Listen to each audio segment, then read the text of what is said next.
Module 4 में आप लोगों ने क्या क्या पहले पढ़ लिया था? मैंने मेरे ख्याल से चैप्टर नंबर 3 जो है वो पहले शुरू कर चुका हूँ। Hello, yes sir.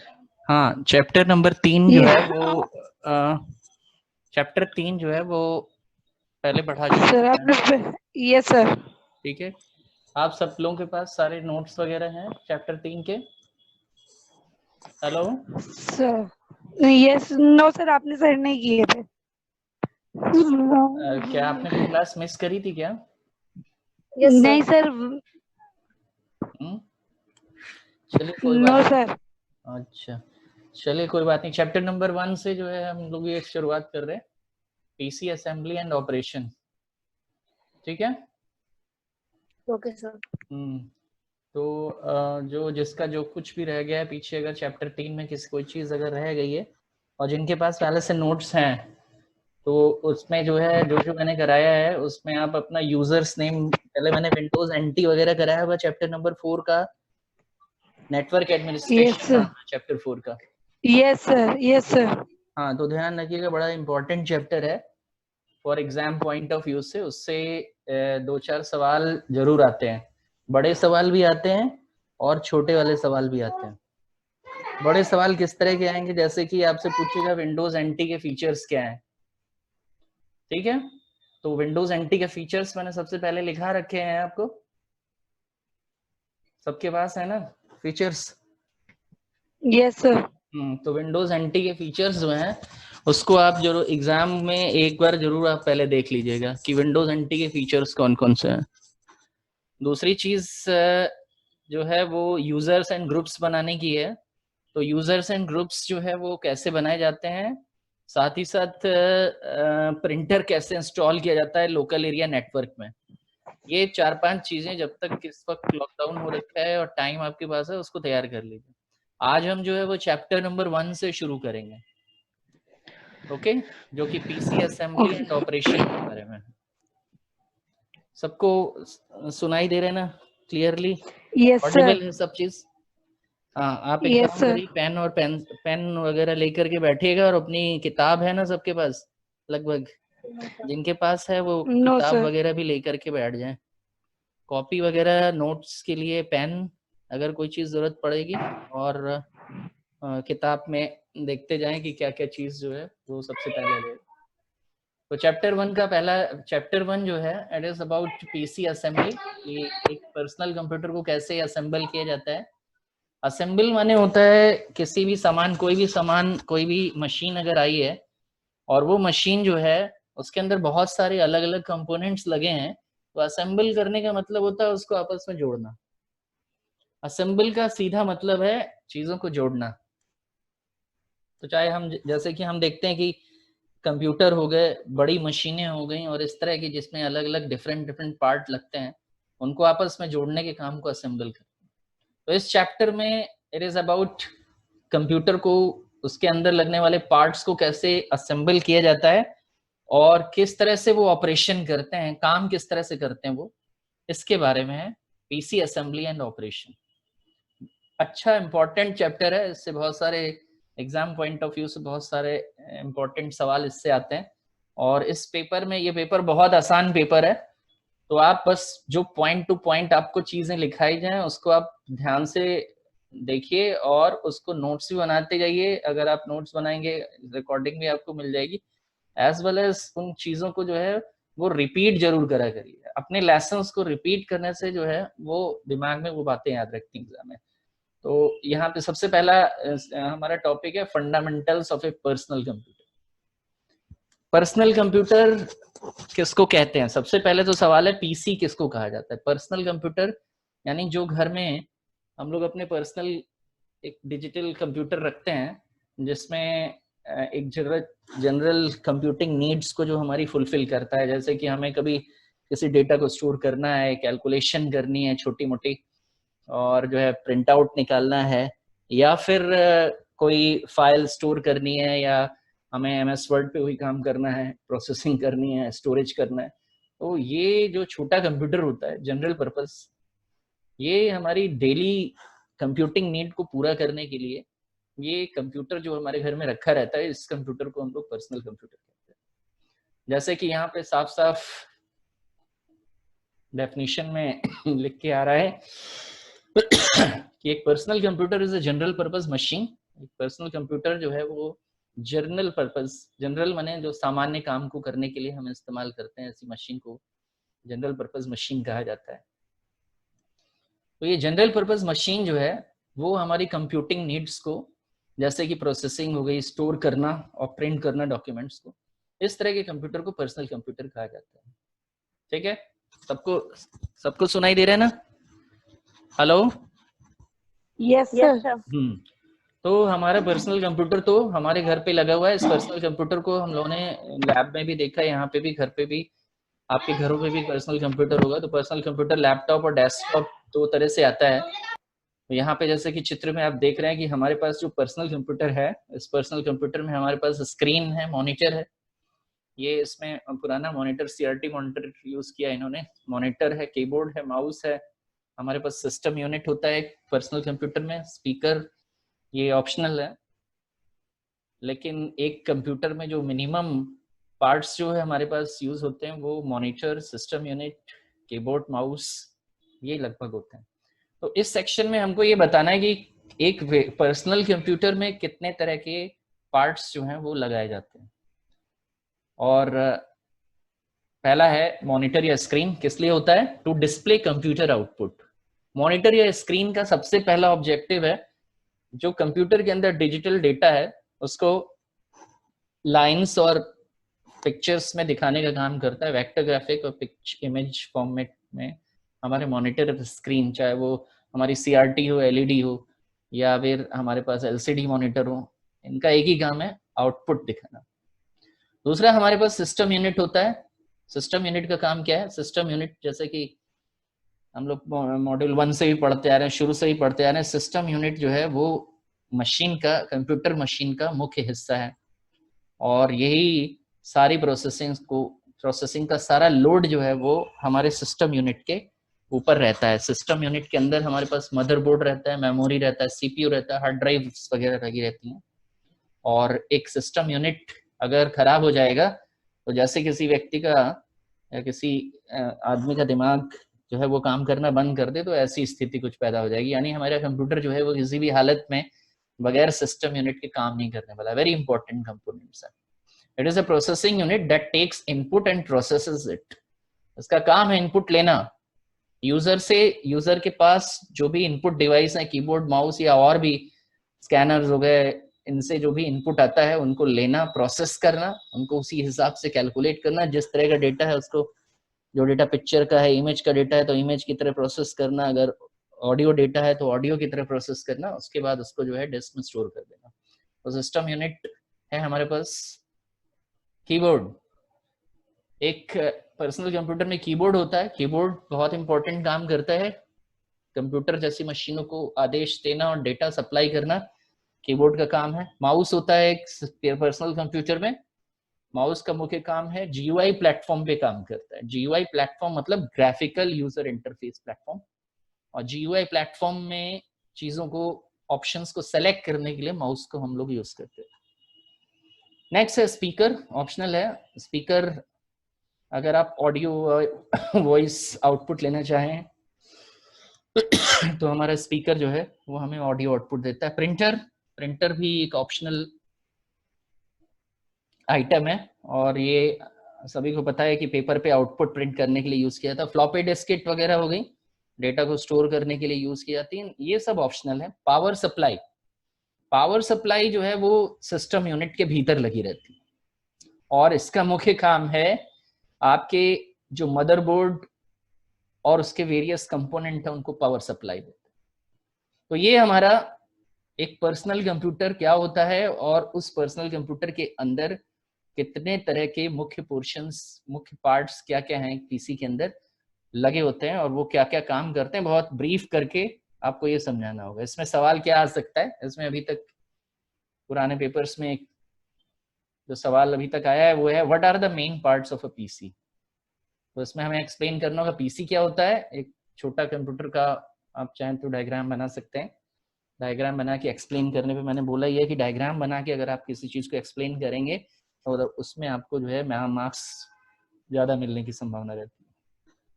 ठीक है, क्लियर हो गया? किसी का कोई सवाल? किसी का कोई सवाल तो नहीं है? किसी नो को कुछ सर। पूछना तो नहीं है? ठीक है ना, इतना तो नो सर। क्लियर है ना, इतना तो हम लोग लगभग करते ही आए हैं। आपने हाँ, तो मॉनिटर वगैरह के बारे में, स्क्रीन के बारे में बस ये बताना और लिख देना है कि पर्सनल कंप्यूटर क्या होता है। चलिए नेक्स्ट,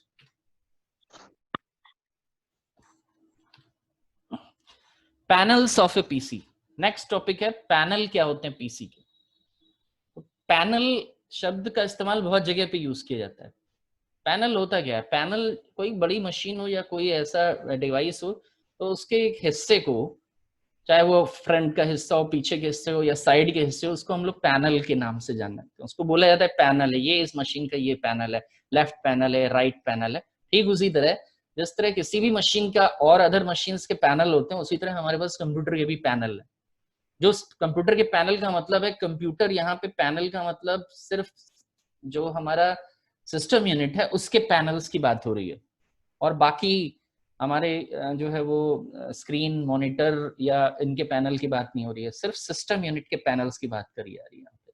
ठीक है, तो panel in computer is basically A portion और सेक्शन। पैनल क्या होता है कंप्यूटर में? पैनल जो है वो एक पोर्शन, एक हिस्सा होता है या सेक्शन होता है। जैसे कि मैंने आपको बताया, किसी भी मशीन का एक हिस्सा, हम लोग उसको प्रचलन की भाषा में जो है वो पैनल बोल देते हैं कि भाई लेफ्ट पैनल, राइट पैनल। उसी तरह जो हमारे कंप्यूटर का जो पैनल है वो एक सिस्टम यूनिट में जनरली पाया जाता है। तो जब कभी भी कोई बोलता है कि इसका फ्रंट पैनल क्या है, बैक पैनल, तो हमको समझ जाना चाहिए सिस्टम यूनिट के फ्रंट और बैक पैनल की बात कर रहा है। तो पीसी में जो मेन पैनल है वो दो तरह के होते हैं। फ्रंट पैनल यानी सिस्टम यूनिट के पैनल के बारे में कह रहा है कि फ्रंट पैनल होता है एक, और बैक पैनल होता है। जैसे कि आप यहाँ पे चित्र में देख रहे हैं, इस वक्त जो चित्र यहाँ पे स्क्रीन पे दे रहा है, ये हमारा सिस्टम यूनिट का फ्रंट पैनल है, फ्रंट वाला हिस्सा। इस फ्रंट वाले हिस्से में क्या क्या लगा होता है, इस सेक्शन में हमको ये समझना है कि इसमें कौन कौन से हिस्से लगे रहते हैं। ये फ्रंट पैनल हम लोग बड़ा ही, मतलब ये ऐसा नहीं है कि किसी ने, जिन्होंने कंप्यूटर यूज किया होगा, तकरीबन हम लोग सब लोग ने कई बार कंप्यूटर को ऑपरेट किया है, चलाया है, रीस्टार्ट किया है। फ्रंट से जो है वो इसमें यूएसबी भी लगाने की सुविधा रहती है और ऑडियो वगैरह भी लगाने की सुविधा रहती है। तो फ्रंट पैनल से जो है वो ऑन ऑफ भी किया जाता है, रीसेट भी किया जाता है, ये सब चीजें होती हैं। लेकिन यहाँ प्रॉपर हमको समझना है कि फ्रंट पैनल को प्रॉपरली एक्सप्लेन करके बनाना है। तो front portion of system unit is called front panel. नाम से ही उसके पता लग रहा है, फ्रंट माने सामने का हिस्सा। तो सिस्टम यूनिट के सामने ही हिस्से को हम लोग जो है वो फ्रंट पैनल के नाम से जानते हैं। कौन कौन से मुख्य फ्रंट पैनल के हिस्से हैं, उसके अंदर क्या क्या आता है? तो देखिए यहाँ पे एक फ्रंट पैनल का मैंने जो है वो स्नैपशॉट लेकर के रखा हुआ है, और उसमें मार्क भी करके रखा हुआ कौन से हिस्से को क्या कहते हैं। सबसे पहला हिस्सा है पावर बटन। पावर बटन यहाँ पे ढूंढते हैं, ये है पावर बटन। पावर बटन, ये इसका लोकेशन कहीं पे भी हो सकता है। अभी जो मॉडर्न आ गए हैं इसमें तो ये बहुत पुराना एक सिस्टम यूनिट का फोटो यहाँ पे लगा है, बट ये फ्रंट पावर बटन जो है वो ऊपर भी हो सकता है। यहाँ पे लैब में हमारे पास जितने भी सिस्टम रखे हैं उनमें पावर बटन जो है वो ऊपर की तरफ रखा है। तो पावर बटन कहीं पे भी हो सकता है। तो समझना ये है कि पावर बटन का रोल क्या होता है, इन बटनों का रोल क्या है, भाई यही समझना है हमको, और उसी को लिख देना है। तो पावर बटन का रोल क्या होता है? जब हम आते हैं कंप्यूटर में को ऑन करते हैं, तो आने के बाद कंप्यूटर को ऑन करते ही जो सप्लाई वॉल से, दीवार से हमारे सिस्टम में आ रही होगी, वो मदरबोर्ड पे आने लगती है, यानी सिस्टम यूनिट ऑन हो जाता है। उससे पहले तक भले ही आपने अपने सिस्टम यूनिट को पावर दीवार से, वॉल आउट से निकाल करके आपने पीछे पावर दे रखी होगी, वो स्विच पावर बटन जो दीवार पे लगा हुआ ऑन कर भी रखा होगा, तब भी सिस्टम यूनिट ऑन नहीं होगा, क्योंकि सिस्टम यूनिट को ऑन करने के लिए सिस्टम यूनिट से पावर सिग्नल ओके करना पड़ता है। जैसे ये पावर बटन प्रेस करते हैं, तब आपके एसएमपीएस से, जो कि पावर सप्लाई लगा रहता है, उससे पावर मदरबोर्ड को मिलना चालू हो जाता है। क्योंकि हमारी दीवार में, जो हमारे घर में जो करंट है, वो एसी करंट आता है, और एसी करंट जो है वो सिस्टम यूनिट एक्सेप्ट नहीं करता है। एसी करंट से सिस्टम यूनिट नहीं चलता है, सिस्टम यूनिट खराब हो सकता है। इसीलिए उसको जो है पहले एसएमपीएस से गुजारा जाता है, और इसको एसएमपीएस को ऑन करने के लिए, ताकि एसएमपीएस ऑन हो और हमारा सिस्टम यूनिट जो है वो पावर सप्लाई मदरबोर्ड पे हमारा एसएमपीएस जो है वो पावर सप्लाई रिलीज करने लगे, इसलिए पावर बटन से मशीन को टर्न ऑन किया जाता है। तो अगर आपने इसको जो है एक बार ऑन कर दिया तो ये मशीन को ऑन भी कर सकता है, साथ ही ये मशीन को ऑफ भी कर देता है। कैसे ऑफ करेगा? मान लीजिए आपने मशीन को ऑन कर दिया, वो चल रही है, और उस चलती मशीन में आपने एक बार इस बटन को प्रेस कर दिया तो ये ऑफ भी हो जाएगा, यानी शटडाउन भी हो सकता है। तो इससे मशीन को टर्न ऑन भी किया जा सकता है पावर बटन से, और टर्न ऑफ भी किया जा सकता है। दूसरा है हमारे पास रीसेट बटन। रीसेट बटन जो है वो जितने भी डिजिटल डिवाइसेस हैं सब में दिया जाता है। आपके मोबाइल में भी रीसेट करने की सुविधा रहती है। कभी कभी हमारा सिस्टम हैंग करने लगता है तो हम लोग मशीन को रीस्टार्ट करते हैं, तो ये रीसेट बटन का भी वही ऑब्जेक्टिव है। तो रीस्टार्ट कर सकते हैं आप सिस्टम यूनिट। रीस्टार्ट और पावर टर्न ऑफ करने में फर्क ये है कि रीस्टार्ट में मशीन रीस्टार्ट हो जाती है, टर्न ऑफ होती है और दोबारा ऑन हो जाती है। नेक्स्ट बढ़ते हैं। तो पावर बटन और रीसेट बटन हो गए हमारे। नेक्स्ट बटन है पावर एलईडी। ये पावर एलईडी जो है वो आपको हो सकता है किसी में दिखाई दे, किसी ने इसके कनेक्शन कर, ये एक्चुअली में इनकी इन दोनों एलईडी के कनेक्शन मदरबोर्ड से किए जाते हैं। अगर किसी ने वो कनेक्शन नहीं किए हैं तो ध्यान रहे ये नहीं जलती हैं, यानी इनका जलना इस बात पे डिपेंड करता है कि कनेक्शन इनके किए गए हैं कि नहीं। मदरबोर्ड से अगर कनेक्शन किए गए हैं तब तो आपको पावर एलईडी और एचडीडी एलईडी दिखाई देगी, दो होती हैं ये। पावर एलईडी जो है, जैसे कि यहाँ पे आपको दिख रही है कि पावर एलईडी जो है वो ग्रीन कलर की जल रही है, और एक LED HDD LED hard disk LED जो रेड कलर की दिख रही है आपको, वो एचडीडी एलईडी है। लेकिन हर सिस्टम में ऐसी सुविधा नहीं होगी कि पावर एलईडी और एचडीडी एलईडी विजिबल हो। कुछ में ये डिपेंड करता है, अलग अलग जो है वो कैबिनेट के ऊपर, वो किसी में विजिबल है किसी में नहीं। और एक कारण ये भी हो सकता है कि इनके कनेक्शन किए गए हैं कि नहीं। अगर सिस्टम यूनिट के साथ, मदरबोर्ड के साथ इनके कनेक्शन किए गए हैं तो ही पावर एलईडीज जो है वो आपको विजिबल होगी। और पावर एलईडी का काम क्या है? पावर एलईडी जो है वो ग्रीन कलर की ग्लो करती है। पावर एलईडी मदरबोर्ड से कनेक्ट रहती है, और जब ये जल रही होगी, पावर एलईडी जब जो है वो जल रही होगी तो आपके मदरबोर्ड पे पावर आ रही है कि नहीं ये आपको पता लगेगा। दूसरी है एचडीडी एलईडी। अगर आपकी हार्ड डिस्क ड्राइव पे रीडिंग राइटिंग चल रही है तो आपकी एचडीडी एलईडी जो है वो जलेगी। ये रेड कलर की एचडीडी एलईडी होती है।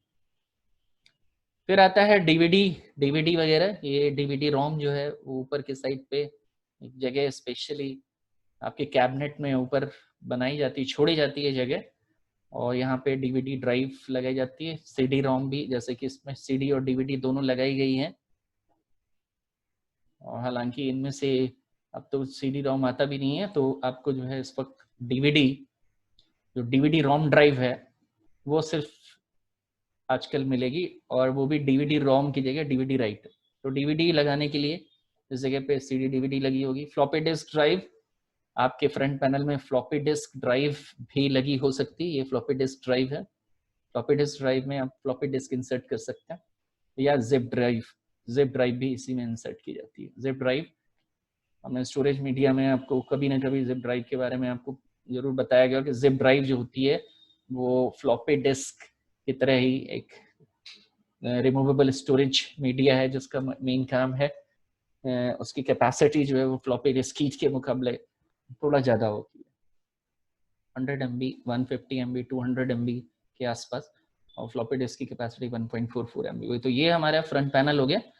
फ्रंट पैनल में पावर बटन, रीसेट बटन, हमारा floppy disk drive, zip drive के लिए, और सीडी डीवीडी के लिए power LEDs, HDD LED, power button और रीसेट बटन। फ्रंट पैनल में हमको इतना पोर्शन बताना होगा। तो यहाँ पे सवाल पूछ सकते हैं आपसे कि मेन फ्रंट पैनल कंपोनेंट्स कौन कौन से होते हैं, तो उनका चित्र बना के डायग्राम, स्कीमेटिक डायग्राम बना के आपको उसको एक्सप्लेन करना होगा। ठीक है, कोई सवाल, कोई क्वेश्चन, एनी क्वेश्चन किसी का फ्रंट पैनल से रिलेटेड? No sir. ठीक है, चलिए फ्रंट के बाद अगला पैनल है हमारा बैक पैनल। बैक पैनल जो है वो हमारा जो सिस्टम यूनिट होता है उसके पीछे के हिस्से को, बैक के हिस्से को कहते हैं बैक पैनल। और बैक पैनल जो है वो अक्सर जो है कंप्यूटर ऑपरेट करते वक्त पीछे के साइड पे रहता है, तो विजिबल नहीं रहता। तो जैसे कि यहाँ पे आप देख रहे हैं कि हमारा मशीन के पीछे क्या है, कितने पोर्ट्स वगैरह बने हुए हैं। बैक पैनल जो है वो सिस्टम यूनिट का बड़ा इंपॉर्टेंट हिस्सा होता है, क्योंकि इससे बहुत सारे जो इनपुट आउटपुट डिवाइसेस हैं एक्सटर्नल सिस्टम से बाहर जिनको कनेक्ट किया जाता है, बाहर से ही लगाया जाता है, वो बैक पैनल से कनेक्ट किए जाते हैं। तो बैक पैनल पीछे से ऐसा दिखेगा, और एक एक करके हमको इस बैक पैनल के इम्पोर्टेंट पोर्ट्स के बारे में ध्यान रखना है कि कौन सा पोर्ट क्या करता है। इसमें 1 नंबर का भी सवाल आ गया, और बड़ा सवाल जैसे लिखने वाला 3 नंबर 5 नंबर वाला भी आ सकता है। एक एक मतलब जैसे आपसे, जैसे कि यहाँ पे बहुत सारे पोर्ट हैं, PS2 पोर्ट है, USB पोर्ट है, पैरेलल पोर्ट है, सीरियल पोर्ट है, तो इनमें से किसी भी पोर्ट के बारे में 1 नंबर का सवाल पूछ सकते हैं। तो दोनों तरह के सवाल इसमें से आ सकते हैं। तो back panel of A PC, the back portion of system unit is called back panel. पीछे के पैनल को जो है वो बैक पैनल कहा जाता है सिस्टम यूनिट के। Some of the major components of back panels are, तो कुछ हमारे जो मेजर कंपोनेंट्स है, सबसे मुख्य कंपोनेंट जो बैक पैनल में लगे रहते हैं, उसमें सबसे पहला है ये यहाँ पे जैसे कि चित्र में आप देख रहे हैं, तो इम्पोर्टेंट बैक पैनल को ही हमने निकाल रखा है। ये मदरबोर्ड, ये पीछे से मदरबोर्ड पे बने रहते हैं, और ये जब मदरबोर्ड को इंस्टॉल कर लिया जाता है तो ये बैक में इधर पीछे से दिखते हैं, ताकि इनमें पीछे से कंपोनेंट्स को, जो एक्सटर्नल कंपोनेंट्स उनको कनेक्ट किया जा सके। तो कौन कौन से हैं बैक पैनल और उनका क्या रोल है? सबसे पहला माउस एंड कीबोर्ड पोर्ट। सबसे ऊपर की तरफ माउस एंड कीबोर्ड को लगाने के लिए हमारे पास PS2 पोर्ट है। माउस एंड कीबोर्ड के जो पोर्ट होते हैं वो एक जैसे होते हैं, मतलब उनका इंटरनल स्ट्रक्चर दोनों का सिमिलर होता है, और इनको PS2 पोर्ट कहा जाता है। Mouse and keyboard port, these are 2 ports and are used to insert keyboard and mouse. Mouse का जो PS2 पोर्ट है वो ग्रीन कलर का होता है, और कीबोर्ड का जो पोर्ट होता है उसका कलर जो है वो पर्पल कलर का है। तो ये बात ध्यान रखने वाली है। ये एग्जाम में भी पूछने के लिए 1 नंबर का सवाल है कि माउस का जो पोर्ट होता है उसका कलर क्या है, तो ग्रीन कलर का पोर्ट जो है वो माउस का होता है, रिजर्व है। और पर्पल कलर यानी बैंगनी कलर का जो पोर्ट है वो कीबोर्ड इंसर्ट करने के लिए लगाया जाता है। अगर आप उसको उल्टा लगा देंगे, यानी कीबोर्ड वाले पे माउस और माउस वाले पे कीबोर्ड, तो वो लग तो जाएगा लेकिन काम नहीं करेगा। क्यों? क्योंकि उनके बाकी आगे का सर्किट जो है वो अलग अलग है। माउस कहीं और सेक्शन में उसका काम अलग होता है, उसके सिग्नल अलग होते हैं, तो वो समझ नहीं पाएंगे एक दूसरे को। सिस्टम यूनिट के साथ कीबोर्ड माउस को इंसर्ट करने के लिए ये पोर्ट दिए रहते हैं। इनका PS2 पोर्ट नाम है पर्सनल सिस्टम 2। PS2 का पूरा नाम होता है personal system version 2.0 and this port is having 6 pin mini डिन कनेक्टर। इसके भीतर इस तरह का एक कनेक्टर लगा रहता है, यानी ये कनेक्टर इस तरह का होता है, 1 2 3 पिन इधर, 3 पिन, कुल मिला के 6 पिन का। इसका असली नाम है मिनी डिन 6 पिन कनेक्टर। इसमें 1 2 3 4 5 6, और ये जो है ये NC है। NC मीन्स नॉट कनेक्टिंग, बाकी चीजें कुछ, सिर्फ मुख्य जो पिने हैं वो ये। तो 6 पिन के मिनी डिन कनेक्टर को PS2 का नाम दिया गया है, और कीबोर्ड और माउस के पोर्ट जो है वो इंटरनली एक जैसे होते हैं, उनके कलर जो हैं वो अलग अलग होते हैं। नेक्स्ट आते हैं, अगला हमारा है बैक पैनल में पैरेलल पोर्ट। ये हमारा पैरेलल पोर्ट है। पैरेलल पोर्ट से बहुत सारे, कई बार एग्जाम में 1 नंबर वाले सवाल आए हैं कि पैरेलल पोर्ट किसको कहा जाता है, क्या नाम है पैरेलल पोर्ट का पूरा नाम। तो पैरेलल पोर्ट जो है उसको LPT पोर्ट के नाम से भी जाना जाता है। LPT पोर्ट, पैरेलल पोर्ट और DB25 पोर्ट। DB25 इसका और ज्यादा टेक्निकल नाम है, और पैरेलल पोर्ट इसका पॉपुलर नाम है। LPT पोर्ट और DB25 ये दोनों इसके टेक्निकल नाम है। तो LPT का मतलब लाइन प्रिंट टर्मिनल। इस पोर्ट पे कनेक्ट क्या किया जाता होगा? इस पोर्ट पे मुख्य रूप से दो चीज कनेक्ट की जाती हैं, एक तो पैरेलल प्रिंटर और पैरेलल स्कैनर। तो प्रिंटर और स्कैनर्स कनेक्ट करने के लिए जिसमें 25 पिन का कनेक्टर आएगा, क्योंकि इसमें 25 पिन है, ऊपर 13/12 की मैट्रिक्स है, ऊपर 13 पिन है और नीचे 12 पिनों को इंसर्ट करने के लिए पिन पॉइंट्स बने हैं। और इस पे आप प्रिंटर और स्कैनर मजेंटा कलर का ये पोर्ट होता है। और ये पोर्ट मॉडर्न कंप्यूटर्स में नहीं होता, जैसे कि ये एक मॉडर्न है, इसमें से ये हटा दिए गए हैं क्योंकि अब जितने डिवाइसेस आते हैं वो सब USB आने लगे, तो ये अब एक्सटर्नली भी परचेस किया जा सकता है, लेकिन ये रिजर्व है प्रिंटर और स्कैनर्स के लिए। Parallel port, line print terminal, इसमें प्रिंटर लगते हैं, हर एक प्रिंटर नहीं लगेगा, सिर्फ पैरेलल प्रिंटर को ही इससे कनेक्ट किया जा सकता है। पैरेलल प्रिंटर और पैरेलल स्कैनर ये अब प्रचलन में नहीं है बहुत ज्यादा, अब तो सब कुछ USB होने लगा, क्योंकि USB लगाना निकालना आसान, और पुराने समय में ये पोर्ट यूज किया जाता था। पर आज भी ये लग सकता है, इसका एक्सटर्नल कार्ड आता है और वो सिस्टम में आप लगा सकते हैं। तो पैरेलल पोर्ट हमारा मुख्य पोर्ट हो गया। इसके बाद नीचे हमारे पास सीरियल पोर्ट है। बैक पैनल का अगला पोर्ट सीरियल पोर्ट। क्या होता है सीरियल पोर्ट? देखिए, सीरियल पोर्ट और पैरेलल पोर्ट ये दो सबसे मेन पोर्ट इस्तेमाल होते हैं हर कहीं पे भी। या तो पोर्ट दो तरह का, पैरेलल होगा या सीरियल होगा। अब इनको पैरेलल और सीरियल क्यों कहते हैं? क्योंकि एक में सीरियल डेटा ट्रांसफर होता है और एक में पैरेलल डेटा ट्रांसफर होता है। और सीरियल पोर्ट, यहाँ पे जो कंप्यूटर में सीरियल पोर्ट है वो 9 पिन का होता है, इसको DB9 भी कहा जाता है, सीरियल पोर्ट भी कहा जाता है। इसके अलावा इसका एक नाम और भी है, उसको हम लोग कॉम पोर्ट के नाम से भी जानते हैं। COM, कॉम यानी कम्युनिकेशन पोर्ट। तो सीरियल पोर्ट हमेशा कम्युनिकेशन पोर्ट होता है। कम्युनिकेशन पोर्ट होने की वजह से ये बहुत सारी जगह पे इस्तेमाल किया जाता है। एक तो कम्युनिकेशन के लिए, यानी इसमें मॉडेम वगैरह या जो लंबी दूरी के डिवाइसेस हो गए, मॉडेम, रूटर्स वगैरह, ये लगाए जा सकते हैं। रूटर का कनेक्शन करना हो, रूटर का कॉन्फ़िगरेशन वगैरह करना हो तो ये सीरियल पोर्ट यूज किया जाता है। इसके अलावा मॉडेम वगैरह लगाए जा सकते हैं। इसके अलावा apart from printer, routers and modem, ये पोर्ट जो है वो कीबोर्ड के लिए भी रिजर्व होता है। सीरियल कीबोर्ड, अभी तो कीबोर्ड USB आते हैं, सीरियल कीबोर्ड जो है और सीरियल माउस वो पुराने समय में बहुत यूज किए जाते थे। इनको सीरियल पोर्ट को DB9 पोर्ट या RS-232 पोर्ट भी कहा जाता है। ये एक नंबर का सवाल एग्जाम में आया हुआ है कि RS-230 पोर्ट कौन सा पोर्ट होता है? तो DB9 पोर्ट को या कॉम पोर्ट को RS-232 9 पिन का पोर्ट होता है, इसका RS-232 पोर्ट भी नाम है। Modem, router, serial, printer, keyboard, mouse ये लगाया जा सकता है। अगला है USB पोर्ट। जैसे कि आप यहाँ पे देख रहे हैं हमारे मुख्य स्क्रीन में USB पोर्ट, जहाँ पे हम पेन ड्राइव वगैरह लगाते हैं, वो पोर्ट जो है, पेन ड्राइव सभी ने लगाई होगी अपने कंप्यूटर में, तो वो पोर्ट जो है USB के नाम से जाना जाता है। USB का फुल फॉर्म या फुल नेम है यूनिवर्सल सीरियल बस।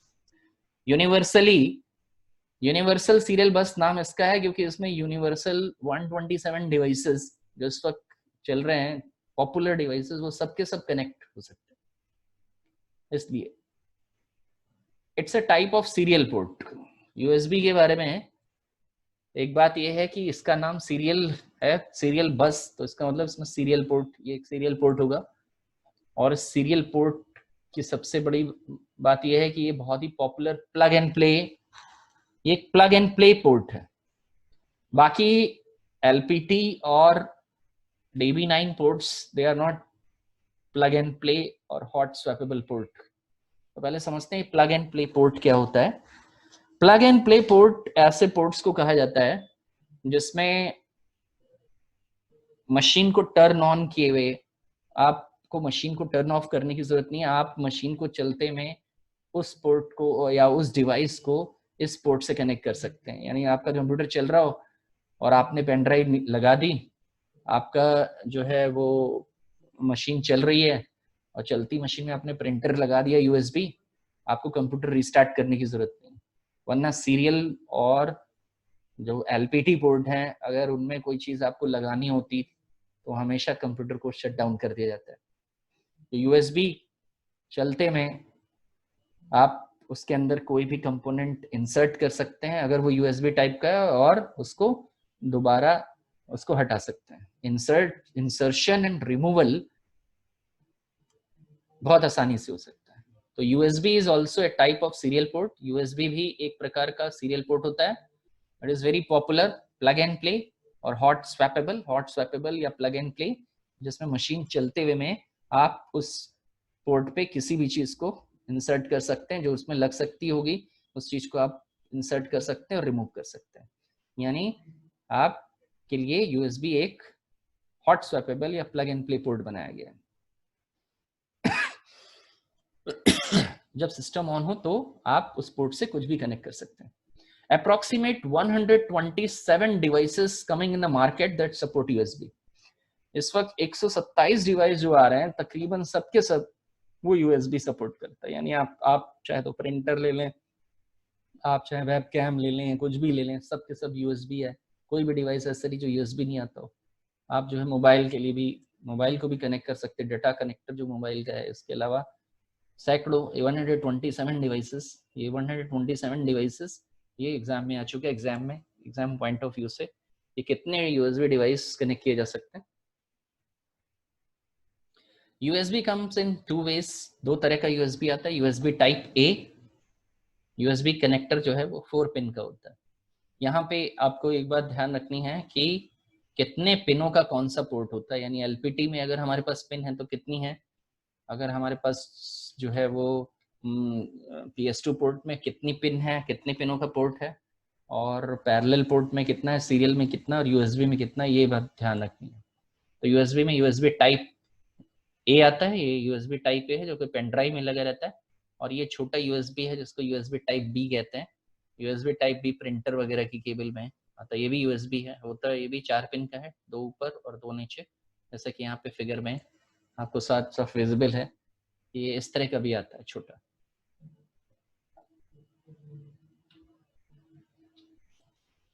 नेक्स्ट हमारा बैक पैनल कंपोनेंट है VGA पोर्ट।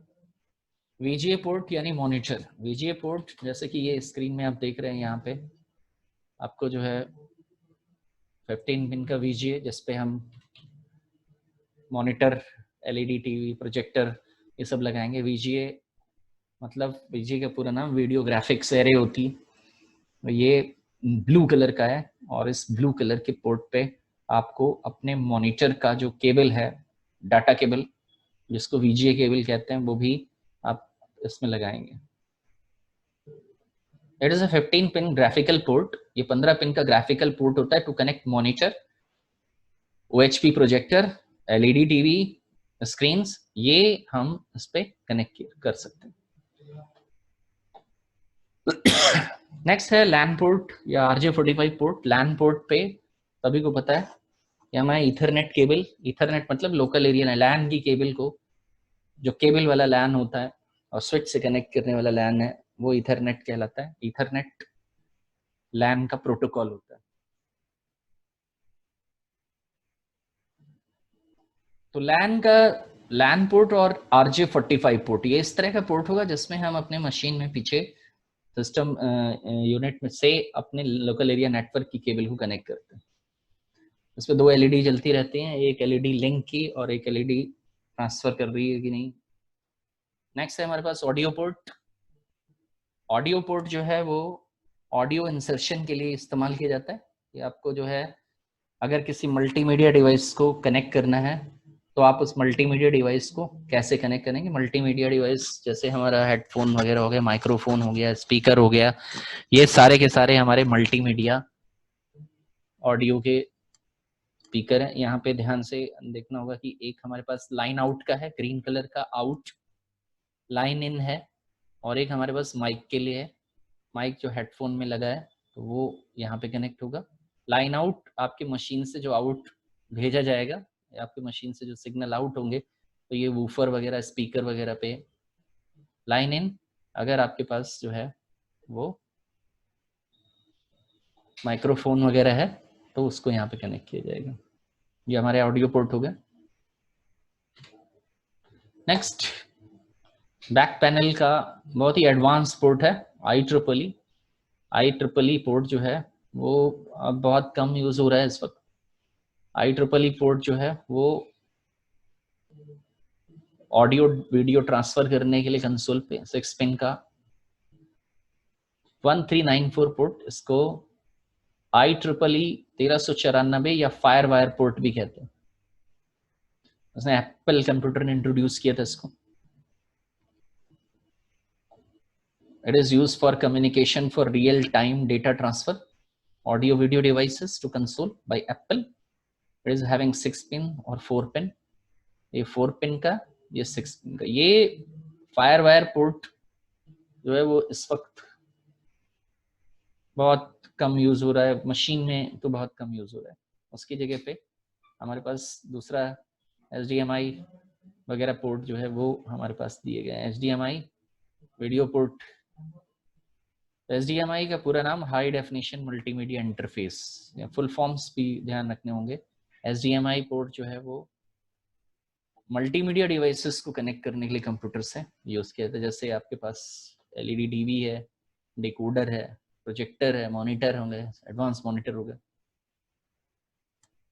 और इट इज हैविंग 19 पिन के कनेक्टर। इसमें 19 पिन का कनेक्टर जो है बस लिख देंगे 19 पिन का कनेक्टर, कनेक्टर का एक शेप बना दिया जाएगा।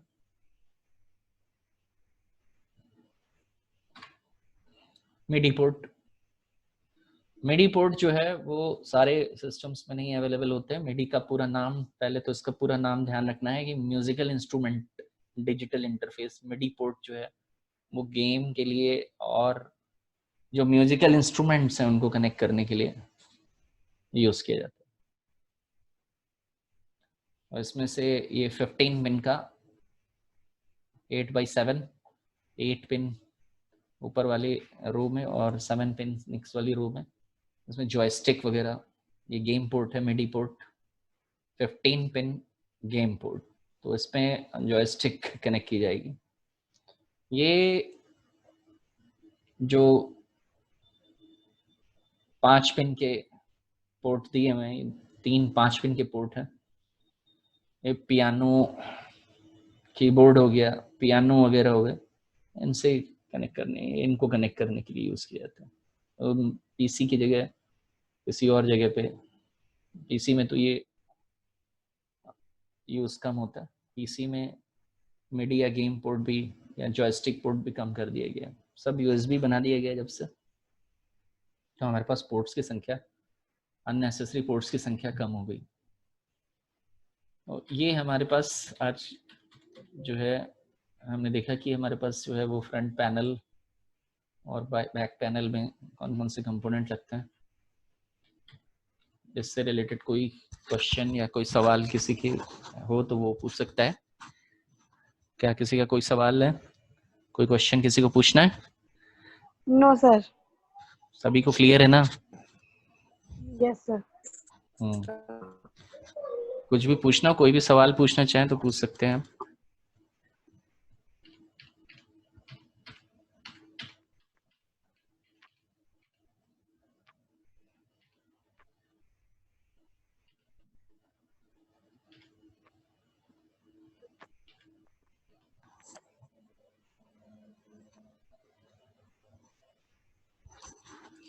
नेक्स्ट,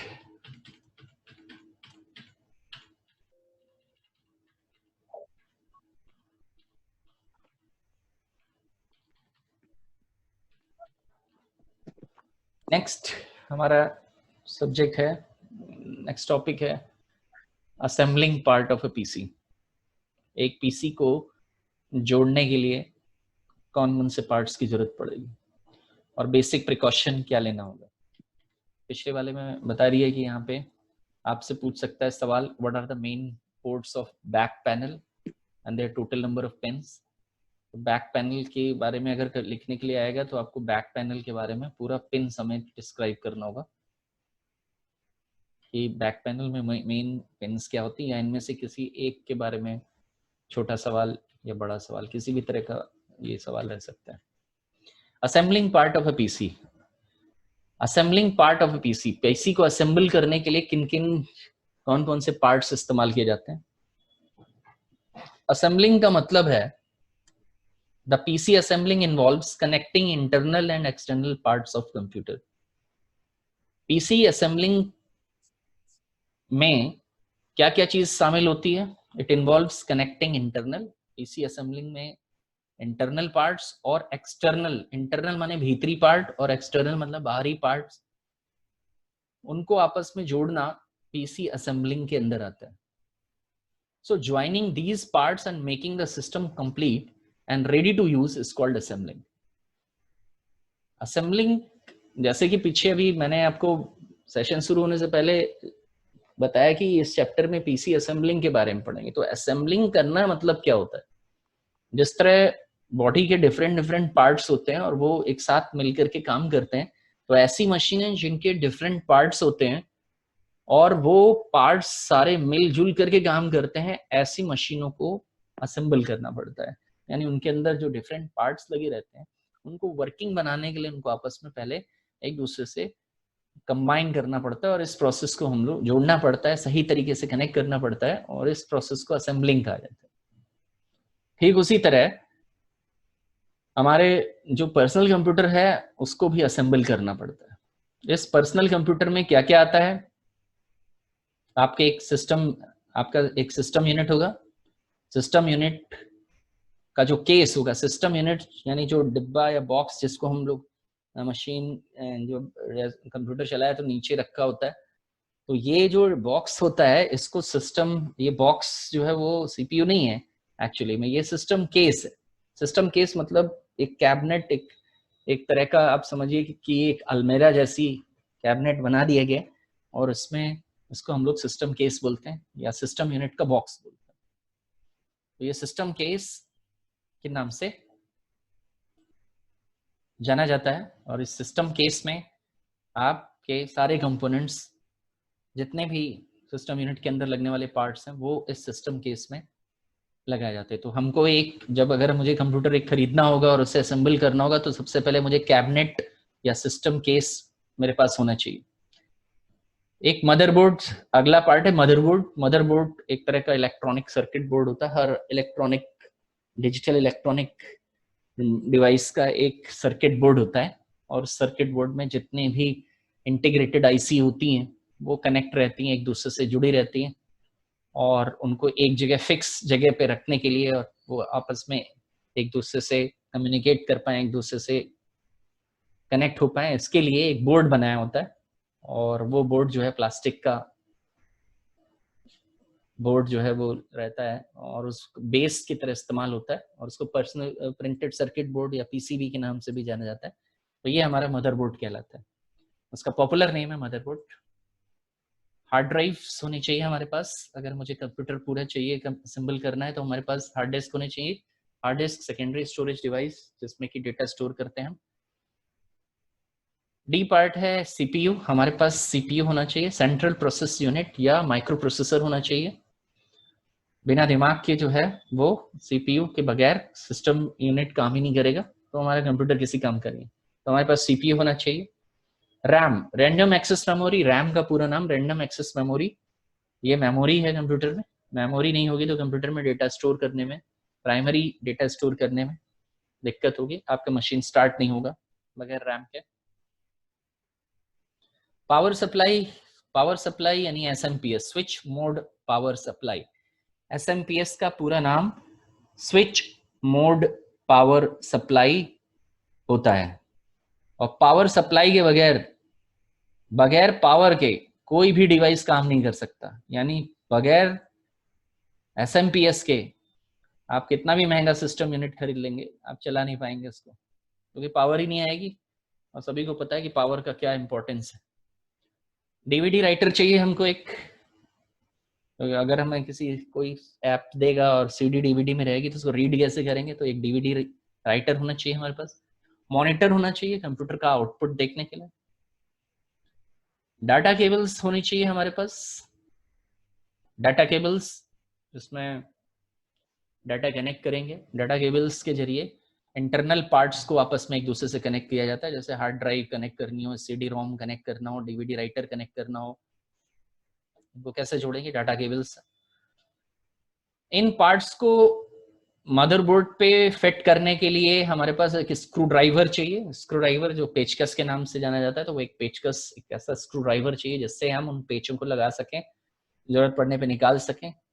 नोज प्लायर, एक नोज प्लायर, एक प्लायर जो कि नुकीला होता है, इसका क्रोकोडाइल शेप का वो प्लायर होता है, और उससे किसी भी पिन को जो है कोई चीज अगर निकालनी हो जो वो निकालने का काम किया जाता है। और स्क्रूज चाहिए, स्क्रूज यानी पेच, ये पेच जिससे इन डिवाइसेस को, जो सीडी हो गई, डीवीडी रोम हो गया, और जो है मदरबोर्ड हो गया, एसएमपीएस हो गया, ये डिटैचेबल है, तो इनको अटैच करने के लिए आपको इसको सिस्टम यूनिट से बांधने के लिए इनमें पेच की जरूरत पड़ेगी। तो स्क्रूज, काफी स्क्रूज मिलते हैं, सिस्टम असेंबल करेंगे तो हमें स्क्रूज भी काफी रखने पड़ेंगे अपने पास, ताकि इनके पार्टों को आपस में एक दूसरे से जोड़ सके। ये तो हो गए पार्ट्स जो कि एक कंप्यूटर को, पीसी को असेंबल करने के लिए हमें चाहिए। बेसिक प्रिकॉशंस, बेसिक प्रिकॉशंस क्या होंगे अगर एक सिस्टम, एक पार्ट ऑफ पीसी हमें लेना है, तो हमारे पास जो बेसिक सावधानियां क्या करनी पड़ेंगी असेंबल करने के लिए। The main precautions to be taken for assembling are, जो मुख्य सावधानियां या प्रिकॉशंस हैं जो हमें लेनी है असेंबलिंग के दौरान, वो हैं, पहला, अगर आप कंप्यूटर असेंबल करने जा रहे हैं या कोई व्यक्ति जिसको कंप्यूटर असेंबल करना आता है, पार्ट्स लगाना आता है, तो उसको क्या क्या सावधानियां रखनी है। Avoid rough handling of components. Rough handling का मतलब ये नहीं है कोई सामान, रफ हैंडलिंग कहते किसको है, रफ हैंडलिंग का मतलब है किसी भी सामान को, किसी भी सेंसिटिव चीज को खराब तरीके से उठाना, रखना, ये कहलाता है रफ हैंडलिंग। तो रफ हैंडलिंग आपको किसी भी कंपोनेंट की नहीं करनी। ऐसा नहीं है कि आपने हार्ड डिस्क रखी और उसको कहीं पे ऊपर से फेंक दिया, ये सब नहीं होगा, क्योंकि इस तरह ये जो इलेक्ट्रॉनिक गैजेट्स हैं, कंपोनेंट्स हैं, ये बहुत ही सेंसिटिव होते हैं, जरा सी रफ हैंडलिंग में खराब हो सकते हैं। तो आपको avoid rough handling of components. सामानों को, कंपोनेंट्स को रफली हैंडल नहीं करेंगे, बेतरकीब से हैंडल नहीं करेंगे। B, hold the parts by their edges. अगर आपको किसी भी कंपोनेंट को पकड़ना है तो उनको कोनों से, कॉर्नर से पकड़िए, कॉर्नर से पकड़िए। जैसे सीपीयू अगर मुझे पकड़ना है तो उसको बीच से नहीं पकड़ेंगे, उसको कॉर्नर से पकड़ेंगे। क्यों पकड़ेंगे ऐसा, उसके पीछे वजह है। उसके पीछे वजह यह है कि इनके अंदर इंटीग्रेटेड सर्किट आईसीज रहती हैं और सेमीकंडक्टर मेमोरी लगी रहती है, सेमीकंडक्टर कंपोनेंट्स होते हैं, तो इनके अंदर पावर ऑफ होने के बाद भी कुछ स्टैटिक चार्ज रहता है। दूसरी बात, अगर आपका हाथ गीले हैं और आपने किसी कंपोनेंट को टच किया तो उससे शॉर्ट सर्किट होने की पॉसिबिलिटी रहती है। तो पार्ट्स को कोई भी अगर असेंबल करते वक्त, जाहिर सी बात है हम असेंबल करने जा रहे हैं तो हमको कोई ना कोई पार्ट्स छूने पड़ेंगे, तो छूते वक्त उनको एजेस यानी कॉर्नर से पकड़ें। Avoid touching motherboard and its components with bare hands. Avoid touching the motherboard. Motherboard को सीधे टच करना अपने हाथों से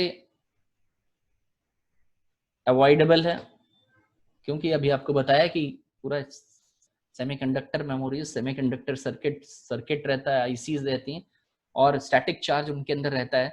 तो सीधे अगर आप किसी कंपोनेंट को हाथ से छुएंगे तो शॉर्ट सर्किट की पॉसिबिलिटी रहती है, इस वजह से उसको जो है ये ध्यान रखना चाहिए। विद बेयर हैंड से छूते वक्त उसके लिए दस्ताने, इलेक्ट्रोस्टैटिक दस्ताने आपके आते हैं,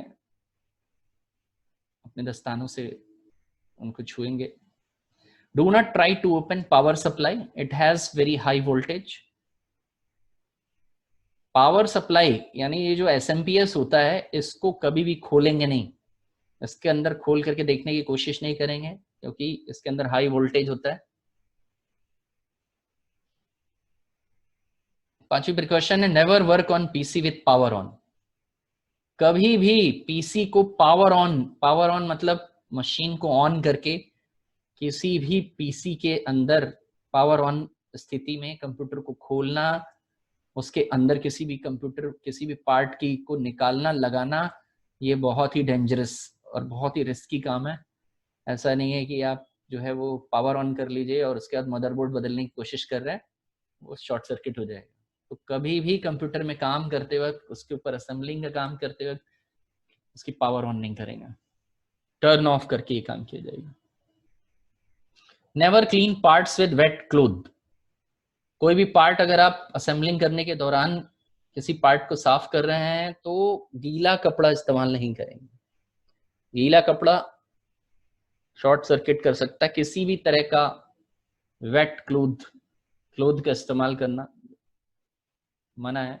इसको ब्रश से साफ किया जाता है। कंपोनेंट्स जो भी लगे रहेंगे उसको आप ब्रश से साफ करेंगे, गीले कपड़े या कपड़ों से साफ नहीं किया जाता है इस तरह के कंपोनेंट। तो ये हो गए हमारे assembling part of A PC. एक पीसी को असेंबल करते वक्त क्या किया जाएगा, कितने कौन कौन से पार्ट होंगे जो पीसी को असेंबल करते वक्त यूज करेंगे, और बेसिक प्रिकॉशन जो सावधानी जो है वो हमें कंप्यूटर पे रखनी है।